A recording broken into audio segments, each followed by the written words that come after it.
This is House Fitness. So I'm going to tell you my story. Right? Leads me to where I am today. And why fitness is so important to me. One of the reasons. Right? My dad was a psycho. Right? He used to torture and abuse the shit out of me, my brother, and my mom. Right? It started for me when I was a baby. I was home with him as a baby, you know, and I don't remember any of this shit, but I was told how, my mom told me how she'd get home from work when I was still a baby, and I would just be still sitting in the high chair from breakfast because I wasn't hungry and my dad didn't want to deal with it, so he'd just leave me there, right? And that doesn't sound all that bad, really. It's not like anything physical, but probably in the mind of a baby that does some damage, right? By the time I was a toddler and walking around, touching stuff, trying to just, figure out what everything is because everything's new to me. Well, my old man didn't want me touching shit, so he would duct tape my hands together and then let me wander around the house with my hands duct taped together. Right? Again, these are things I don't remember, just I was told by my family. Right? I was told that by the time I was 2 years old that when people would approach me, I would cower like a dog. I don't know, When I was 6, I was anxious. I guess I didn't want to go to school one day, so I hid, right? I hid from the bus. I went back to the house, Told my mom I didn't want to go to school, I just wanted to stay home with my mom. I wanted to feel safe. Well, I mean, obviously, she wasn't going to let me stay home from school, so she sent me to school, told me I was going to be in trouble, and I knew that was the end of it, right? My dad got home that night. He pulled his belt off. He beat the fuck out of me with it, right? Then he hands it to my mother and has her beat the fuck out of me, too. And if she didn't, she would have got beat. There was, it is what it is.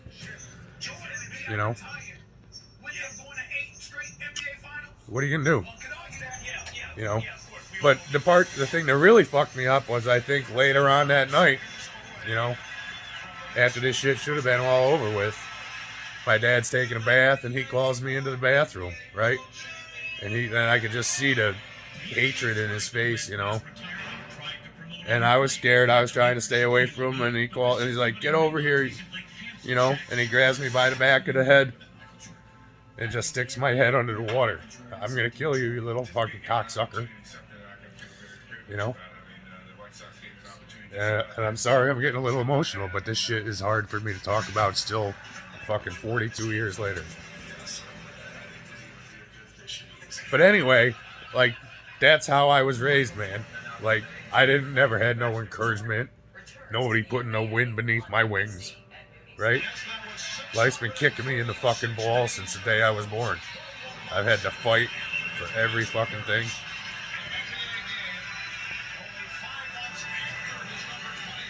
And it is what it is, I'm not asking for no sympathy. It made me a strong motherfucker. It gave me will, iron will, to do what I fucking want to do. And sometimes life's hard. Maybe I'll get a little depressed or fall off track. Obviously that's why I'm doing a 30-day back to fitness challenge instead of just, something else. But So, my dad tore me down like that emotionally too. Every little thing he could find, he would find my insecurities and he would prey on them. He didn't want me strong, right? He wanted to keep me down, right? I was a chubby kid. He would fucking hammer me, call me a fat fuck, tell me I was going to have a heart attack and be dead by the time I was 30.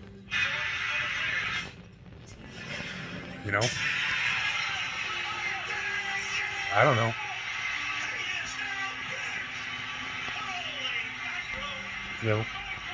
Just everything he could, Obviously, you can see that I'm an emotional guy. I cry, My dad would be picking on me or screaming at me, and it would hurt my feelings, dude. This is my dad. He's supposed to love me. So that would make me start tearing up. And then it was like, I'll give you something to cry about. And then you get your ass kicked because you're just crying because the fucking one person that's supposed to love you more than anyone else don't. So, and this really didn't, I couldn't turn this into a positive until I was in my 20s, right? Through my teens, I got into drugs and drinking, troublemaker, getting in trouble in school, getting arrested, you know, trying to be a tough guy or whatever, you know. That was all bullshit. It was a big front trying to protect me, you know, because I've been fucking just trying to protect myself, you know. So,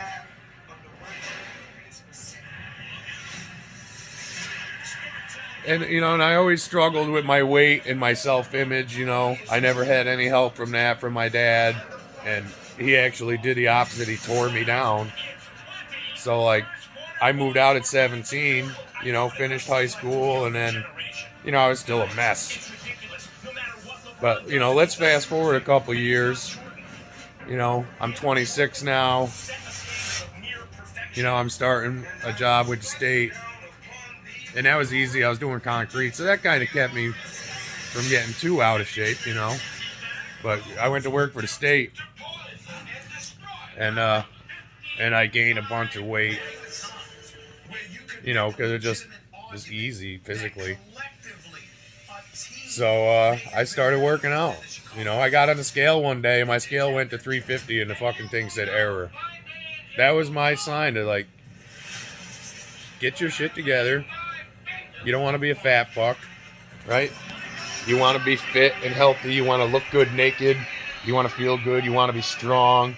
You want to be able to impress people with your body or your strength or whatever, your athleticism or whatever you're, you know. So, all right, time to get in the gym. So then, you know, I started working out 5 days a week, hour and a half a day. I got strong as fuck. You know, benching 405, squatting 515, deadlift 565, right?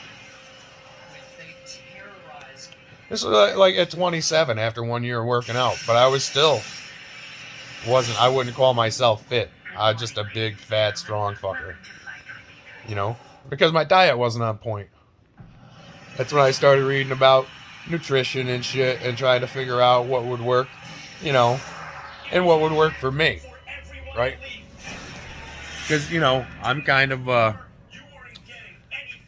guess I would be like an endomesomorph, if you want to describe my body type, because I build muscle and lose weight easily, but I tend to be on the fleshy side, right? So I started eating low carb, lots of boneless, skinless chicken breasts, and lots of broccoli, and basically that's it.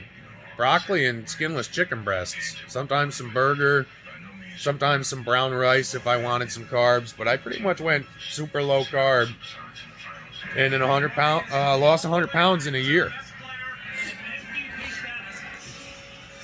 So that was huge for me, you know, right?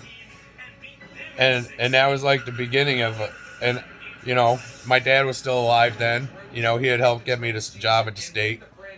And, you know, and I could see that, you know, it kind of made him a little proud that I was losing weight and exercising, right? He didn't say nothing, but I could kind of see it, right? So I keep lifting, keep training, start, you know, doing cardio every day. I'm in the gym 2 hours a day, right? And then at this point, I get down to like 252, and I'm in real good shape, you know. And then I started playing semi-pro football. 27 years old. That's when I realized I wasn't in as good a shape as I thought. My cardio was shit. Conditioning training killed me.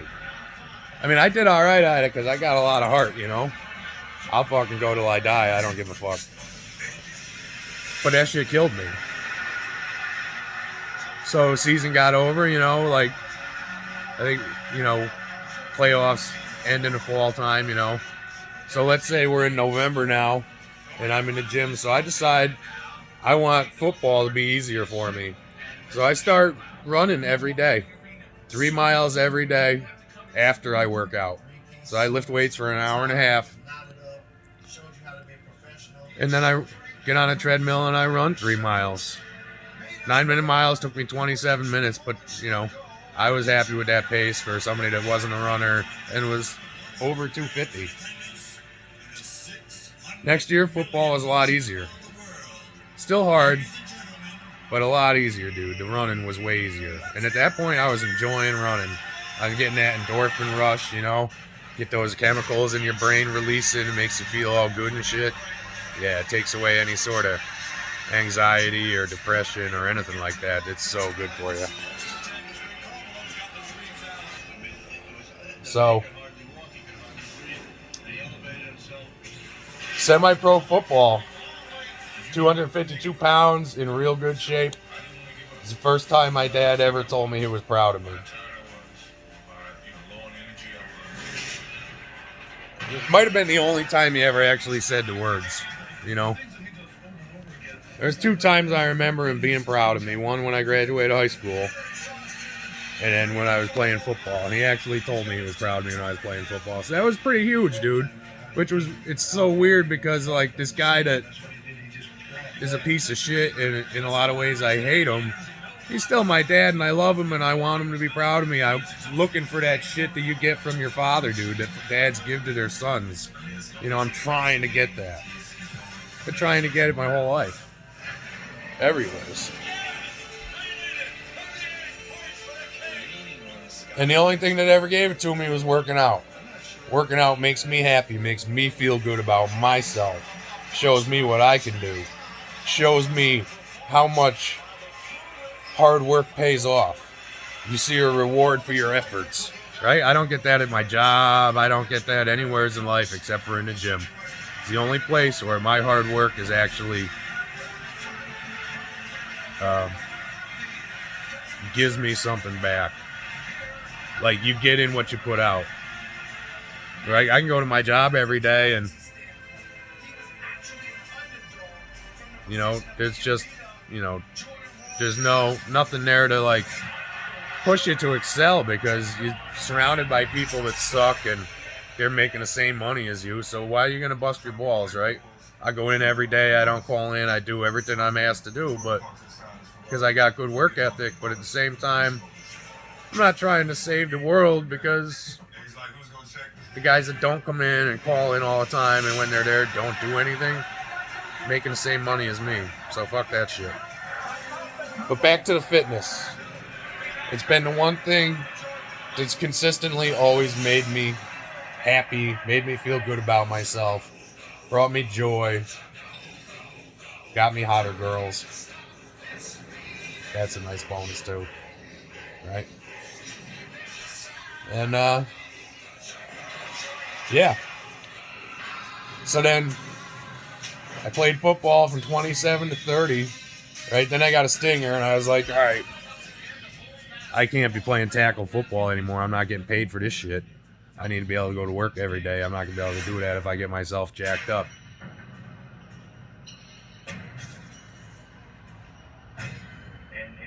Right? So then I started working out even harder because, you know, the football was a good one for me. It made me feel good, you know, and I was big and had a lot of heart. I had no football training, but I did all right playing, you know, a line just because I was big and strong and I gave it my all every time. But, you know, then when I wasn't playing football anymore, I decided I wanted to get even more jacked, right? So I started eating a little bit more. I put a little carbs back in my diet. I'm training like anywhere from 3 to 5 hours a day, right? I'm getting up in the morning. I'm going down to the track and I'm running a couple miles in the morning. So there's a half an hour in the morning of cardio. Then as soon as I get out of work, I'm hitting the gym. And I'm doing an hour of cardio and abs. So there I'm up to an hour and a half of training. And then I'm going home and I got some errands we're running around to do, and I'm riding my bicycle to do my errands, right? So I'm riding my mountain bike 20, 25, 30 miles. Then I get home, I eat a little dinner, rest for an hour, and then I'm back in the gym from 7:30 to 9 hitting the weights. So there's 3 hours in the gym, 5 days a week, plus riding my bicycle. And I put like 10 pounds on. I got up to like 265.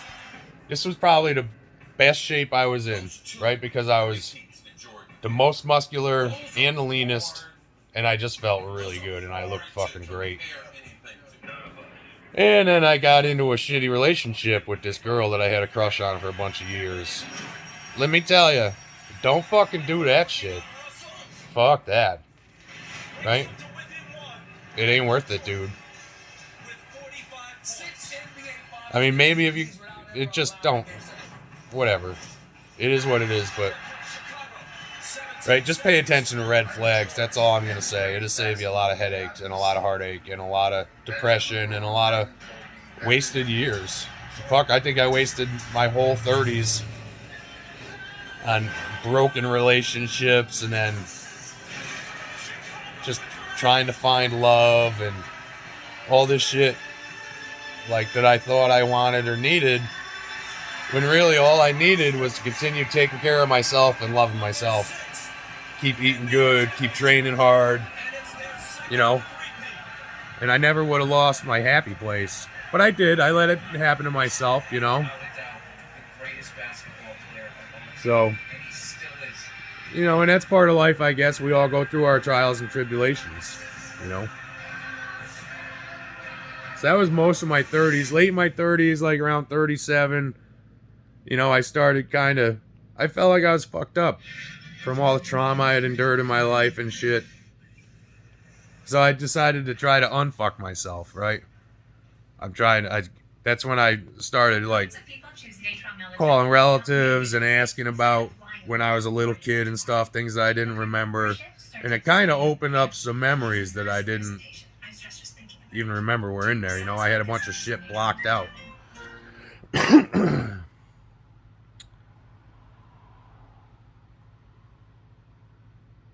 You know, I didn't remember about being left in a high chair, having my hands duct taped together. I didn't even remember my dad trying to drown me in the tub until my mom told me about it. When I was talking to her one day about that whole, you know, skipping school incident. And she's like, oh, well, he tried to drown you in the tub later that night, too. Somehow I stopped him. Yeah. All right. Now I know why I got an irrational fear of drowning. But I'm kind of rambling now. And that's all right. I'm telling you my story. My story's a little fucked up, so me telling it might be a little fucked up too. So, a few years of trying to unfuck myself and uncovering some memories that I didn't, you know, that I had forgotten about or blocked out or whatever. And, you know, and then you add work stress and everything, and I was ready to lose my shit, dude. Ready to have a nervous breakdown, basically. Right? I started seeing a therapist. You know, and don't hate, dude. Sometimes you need somebody to talk to and somebody that can give you insights that you just can't see on your own. It's totally... Therapy's cool, man. And anybody that... If you're having issues and maybe talking to somebody might help, I highly recommend it, you know? It's worth it. Just somebody non-judgmental that's kind of compassionate, just listening to you. Sometimes is all you need. But, you know, and then through this process, we're up to real recent now. This is just the past 2 months. And I decided that, well, I realized that I was so much happier in my late 20s than I was going through my 30s, right? In my 20s, I focused on making money, on being in shape, on, you know, taking care of myself. In my 30s, I'm chasing love around, right? Don't chase love. Give it to everyone you see and allow it to come freely to you, but don't chase it. That's a recipe for disaster. So that pretty much gets us to where we are now. I decided I wanted to be happy like I was in my 20s again, so I started hitting the gym again. I went out, bought some new clothes, got some new Jordans, feel good, look good, feel good, getting back in shape again. It was a downhill quick putt. You barely got it. And it helps when the and, ball moves slowly because you can get to the so this is where we're at, man. I hit a great putt. I hope anybody that's watching this, maybe I can inspire you in some way just to try to be better and try to do better for yourself. Right? That's all we can do is try to be the best version of ourselves we can be and just go out and kill life every day. I'm doing it through health and fitness, and I think you can too. Alright, thanks for listening. Y'all have a great day now. This is House, over and out.